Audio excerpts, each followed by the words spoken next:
باشد.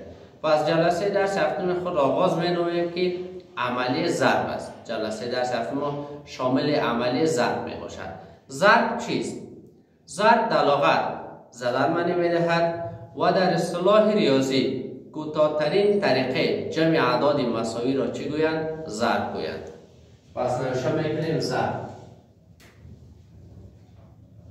ضرب در لغت زدن معنی می‌دهد، در لغت زدن معنی می‌دهد و در اصطلاح ریاضی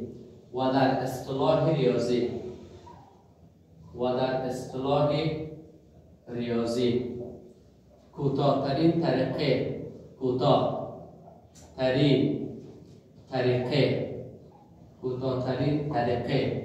جمع اعداد مساوی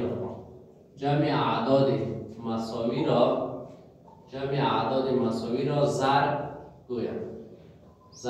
گویند و یا ضرب می‌نامند. ضرب توسط علائم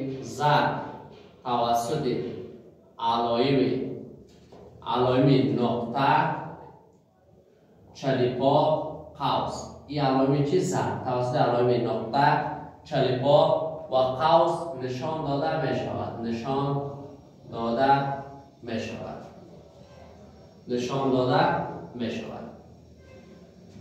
مثلا باشه ای ضرب بی حاصلش هم چی شود؟ سی.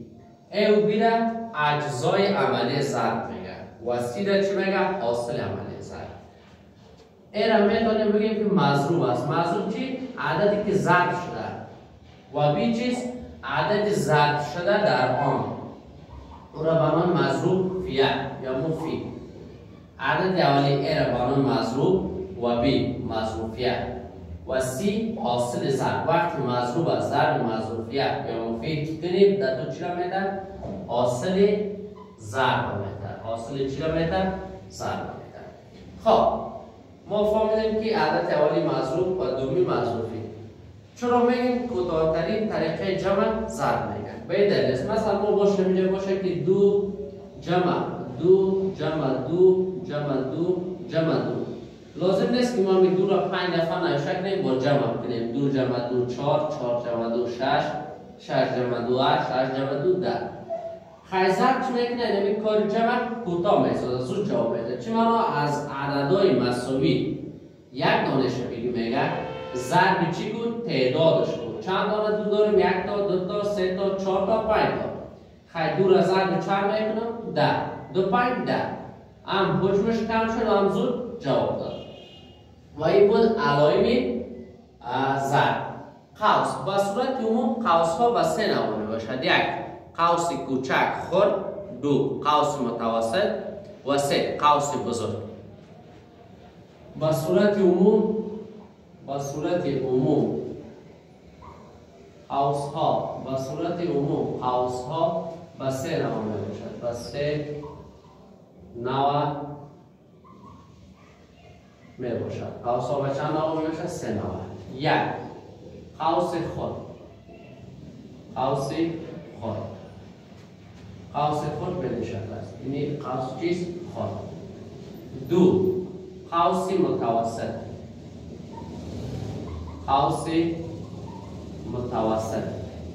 این قوس چیست؟ متوسط. و سومین نوع قوس بزرگ است.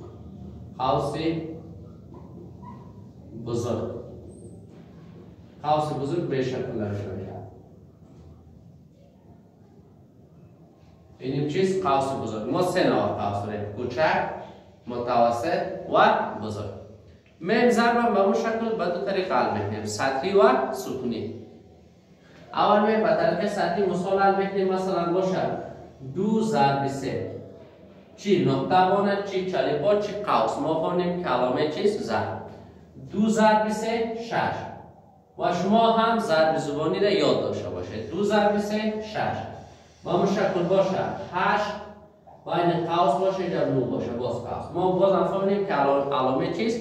ضرب است. 8 9 72. به همین شکل باشه 4 ضرب 10 4 در چند میشه؟ 40. اینیم سه علامه ضرب که علائمش هست عرصه ضرب ما میده. به همین شکل باشه مثال دیگه که 4 ضرب 125 4 ضرب 125. خیلی تو چی کار میکنی؟ اینمی 4 یک دفعه اول ضرب چی کو 5 4 ضرب 5 20 20 هم صفرش 2 اصل از نو که زیاد شد 10 شد از 10 یک اصل 20 2 اصل 30 3 اصل به اون شکل.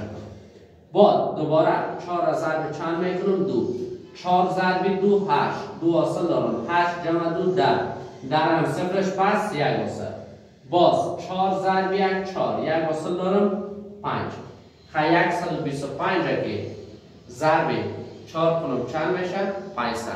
به همین شکل یک مثال دیگه هم داشته باشیم که 6002 ضرب 6 باشه بگید از کو بازم 6 ضرب چند میکنم اول ضرب 2 6 ضرب 2 12 12 هم 2 6 باشه باز 6 ضرب 0 6 ضرب 0 0 یک اصل دار یک هر عدد ضرب 0 0 میشه چون که عنصر خنثی کننده است. باز 6 ضرب 0 0 و 6 ضرب 6 36 6002 را که من ضرب 6 کنم میشه 36012. به همین شکل میایم به طریق ستونی مثال حل میکنیم. پس میایم خیلی مثال های ضرب را به طریق ستونی حل میکنیم. به همین شکل ما مثال داشته باشیم. مثال اول که 34 ضرب 5 این به طریق چی ستونی خیلی 5 اول ضرب 4 کو بعدا ضرب چی 3 مضروب فی را ضرب تمام چی کو مضروب کو 5 ضرب 4 20 20 هم چی مستقیم زیر خودش نشه که اشتباه نشود وقتی جمع کردن 5 4 20 20 هم صفرش 2 اصل 5 3 15 2 اصل داری 17 خیلی 34 که ضرب 5 کنم میشه 170. با همین شکل مثال دوم داشته باشم که 3024 ضرب 135 باشه. این را بگرد که چند میشه؟ خیلی ما اول 5 ضرب تمام مضروب میکنیم بعد 3 ضرب تمامی مضروب بعد 1 ضرب تمامی مضروب. روش حلش با من قسم است. 5 ضرب 4 20 20 هم صفرش 2 اصل 5 2 10 2 اصل داری 12 12 هم 2 1 اصل 5 ضرب 0 0 یک اصل داری 1 و 5 ضرب 3 15. من خیلی 5 ضرب تمام مضروب کردم. آل نوبت به چی آمد بسته در اینجا نمیشه نمیکنید نظر به سطر بگیم فرض کنیم سطر اول باشه با در سطر چندون نمیشه بگیم 2 در مرحله یک خانه رها میکنیم چون که رقم 10 هاست مستقیم زیر 10 ها بیاد 3 ضرب 4 12 12 هم 2 پس 1 اصل 3 ضرب 2 6 1 اصل داری 7 3 ضرب 0 0 و 3 ضرب 3 9 آل نوبت در چی آمد 1 در سطر 3 و در ستون 3 باز یک خانه اعلام میده 1 ضرب 4 4 1 ضرب 2 2 1 ضرب 0 0 1 ضرب 3 3 داخل چه کار میکنیم اینا را با هم جمعش میکنیم 0 خودش 2 جمع 2 4 1 و 7 8 8 جمع 4 12 12 هم 2 6 اصل 5 جمع 0 5 5 جمع 2 7 1 اصل داری 8 1 و 9 10 10 جمع 0 10 در هم 0 6 اصل 3 خودش 1 اصل داری چند 4 خیلی 3024 که ضرب 135 در من چند میشه 408,240 میشه. به همین شکل مثال سوم داشته باشیم.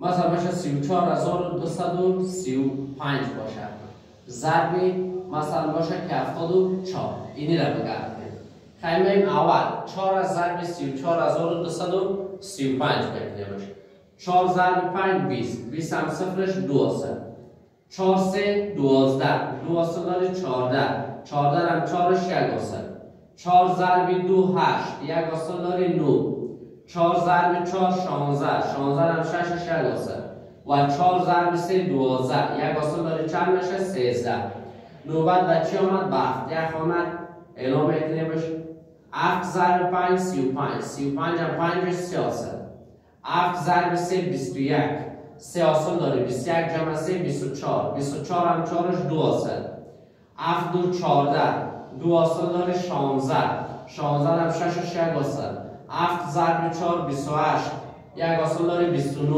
29 هم 2 اصل 7 3 21 2 اصل داریم 23 آلی را چی میکنیم؟ جمعش میکنیم صفر خودش 4 جمع 5 9 جمع 4 13 13 هم 3 یک اصل 6 و 6 12 یک اصل داریم 13 را 3 یک اصل 3 جمع 9 12 یک اصل داریم 13 هم 3 یک اصل 1 و 3 4 یک اصل هم داریم 5 و دومچه خودش جواب خواهد شد 2,533,390 به شکل ما عملیه ضرب به طریق ستونی حل میکنیم پیسی بود مثالش که چگونه ما باید حلش میکنیم حالا میم امتحان عملیه ضرب میخونیم که چگونه امتحان کنیم امتحان عملیه ضرب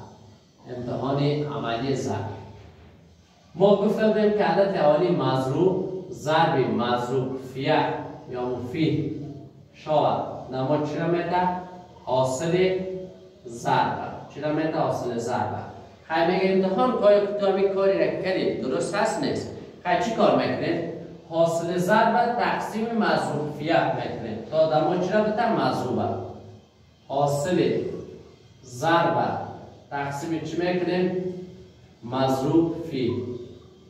مضروب فی یا فیه حاصلش هم باید اما چی را بده دوباره مضروبه بده اگر نداد اشتباه کرده اگر شما امتحانش که نفهمیدین ما تا روز تقسیم درس ندادیم بازم کار میکنیم خدا کنه که یاد بگیرین اگر یاد نگیرین 100% عملیه تقسیم با دیگه با میفهمید من به شکل یک مثال حل میکنیم خیلی امتحان میکنیم مثلا باشه 345 ضرب 120 باشه این را میگه حلم خوب و امتحانم خوب 0 ضرب 5 0 0 ضرب 4 0 0 ضرب 3 0 2 ضرب 5 10 درم 0 6 اصل 2 4 8 یک اصل داری 9 و 2 3 6 1 ضرب 5 5 1 ضرب 4 4 1 ضرب 3 3 حالا چی میکنیم؟ جمعش میکنیم 0 خودش 0 جمع 0 0 0 جمع 9 جمع 5 14 14 هم 4 6 اصل 6 4 10 یک اصل داری 11 11 هم 1 6 اصل 3 خودش 1 اصل داریم چند 4 خیلی 41,400 شد حالا چی کار میکنیم امتحان کنیم 41,400 تقسیم چند میکنیم 120 تا دما 345 بده خیلی نوشه میکنیم که 41,400 تقسیم 120 شاید کمی ضرب زبانش در شما مشکل تر تمام شد ما در مقسومه چند رقم داریم 3 رقم خیلی پیش از پیش 3 رقم چی میکنم جدا میکنم به خاطر که کمی دم ساده شود رقم یک های از این یا اول از این با رقم اول از این کار نمیگیرم اینجا چند مون 41 اینجا چند مون 12 ضرب زبانی 12 ساده است 1 12 12 2 12 24 3 12 36 4 12 48 اگر من 4 دفعه بگیرم 48 میشه از 41 چی میشه زیاد یا به اندازه شود یا از او زیاد نشه خیلی 4 مرتبه نمیگیرم 3 مرتبه میگیرم با 3 ضرب 120 میکنم از پایین 414 نمیشه میکنم 3 ضرب 0 0 3 ضرب 2 6 و 3 ضرب 1 3 حالی را چی میکنم تفریقش میکنم از 4 که 0 بره 4 از 1 که 6 نمیره یکی از 4 قرض میکنم 11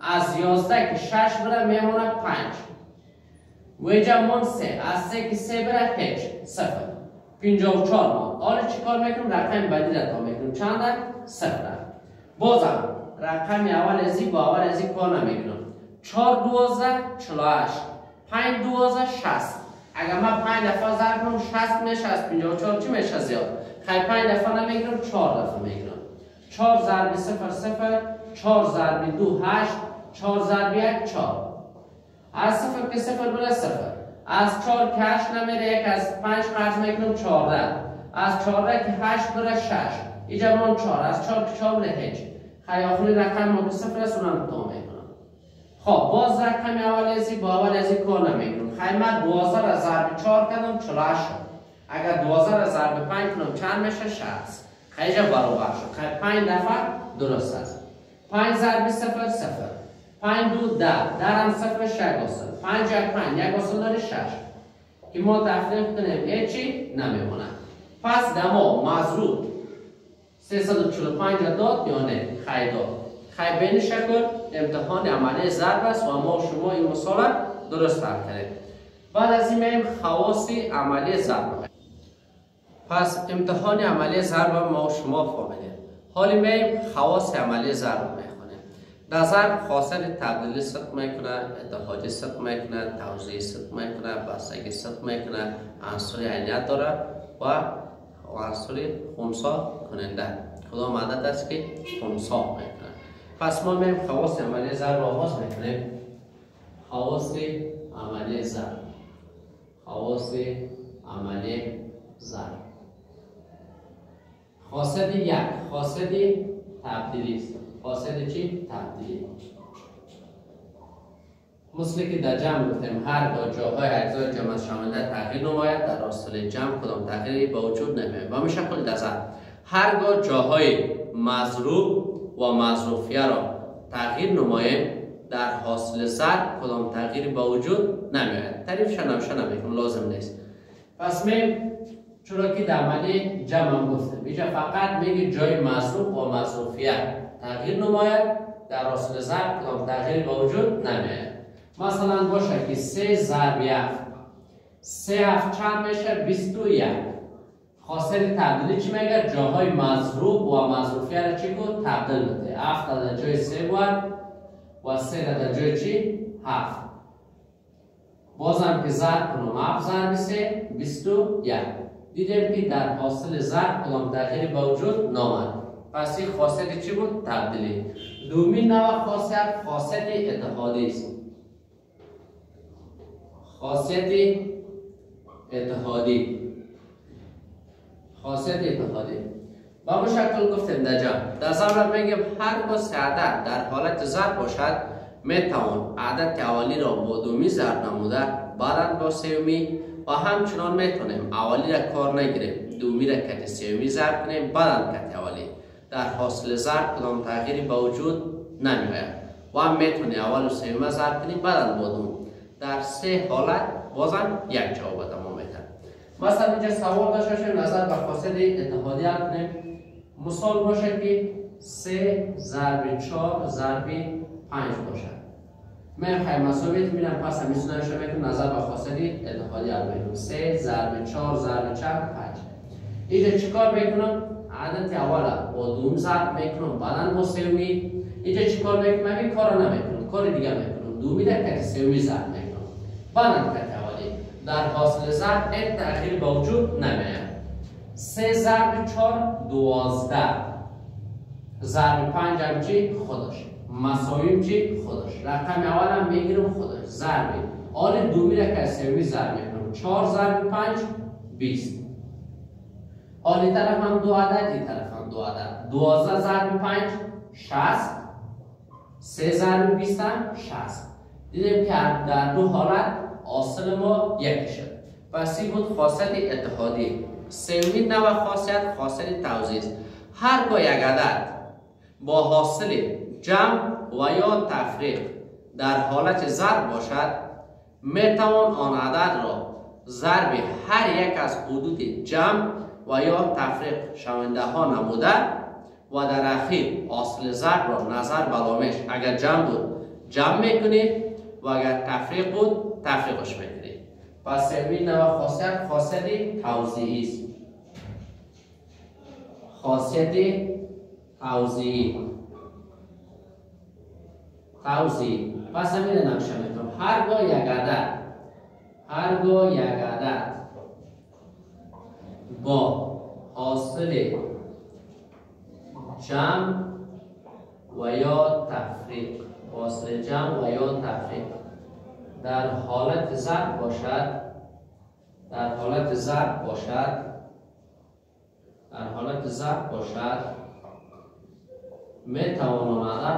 میتوان آن عدد را ضرب هر یک از حدود جمع و یا تفریق شونده ها نموده جمع و یا تفریق شونده ها نموده و در اخیر شونده ها نموده و در اخیر حاصل ضرب را و در اخیر حاصل ضرب را با هم جمع و یا تفریق نماییم. پس این بود خاصه توزیع. چگونه؟ مثلا مثال باشه که 2 ضرب 3 جمع 5 جمع باشه، و مثلا مثال دیگه باشه 7 ضرب 6 منفی 4. گفتیم هرگاه یک عدد با حاصل جمع و یا تفریق در حالت چی باشه؟ ضرب باشه، میتوان آن عدد را ضرب هر یک است هر یک است حدود جمع و یا تفریق شونده ها نموده و در اخیر حاصل ضرب را نظر به علامه‌اش اگر جمع و جمع منفی خیلی 2 ضرب 3 جمع میشه 6 علامه مثبت هم خودش باز 2 ضرب 5 10 آن جمع کن 6 جمع 10 16 با اون شکل 5 ضرب 6 30 علامه‌اش چیست؟ منفی 5 ضرب 4 20 از 30 که 20 بره 10. پس چی بود؟ حاصل توزیع. یک راه ساده دیگه هم داشت 3 جمع 5 8 8 ضرب 2 16 از 6 که 4 بره 2 5 ضرب 2 10 بازم همون کرد میشه. پس این بود حاصل توزیع. من 4 خاصیت بستگی. خاصیت چی؟ بستگی. خاصیت بستگی 3 تعداد تحت عملی ضرب 3 تعداد تحت عملی ضرب عملی ضرب یک سطح بسته می باشد. یک سطح بسته می باشد. گفتم 3 تعداد تحت عملی ضرب چیست؟ یک سطح بسته. چرا؟ 2 عدد طبیعی که ما ضرب بزنیم پس حاصلش یک عدد طبیعی میشه. مثلا به این شکل باشه. یک مثال کار میکنیم 3 ضرب 4 یک عدد طبیعی دیگر عدد طبیعی 12 3 4 12 حاصلش هم پس یک عدد چی شد؟ طبیعی شد. و پنجمینش هم میگیم عنصر عینیت میگیم. عنصر عینیت در عمل جمع و تفریق چی بود؟ 0. در عمل ضرب چند است؟ 1. چرا؟ هر عدد از ضرب 1 کنیم پس دوباره خود هم عدد میشه. عنصر عینیت در عمل ضرب 1 می باشد. عنصر عینیت در عمل ضرب 1 می باشد. به خاطر که ما بخواهیم 4 از ضرب 1 کنیم پس چی میشه؟ 4. اگر 1 از ضرب 10 کنیم بازم دوباره چی میشه؟ 10. عنصر عینیت هم در عمل ضرب چند است؟ 1. دیگه عنصر خنثی کننده در عمل ضرب 0 می باشد. 6. عنصر خنثی کننده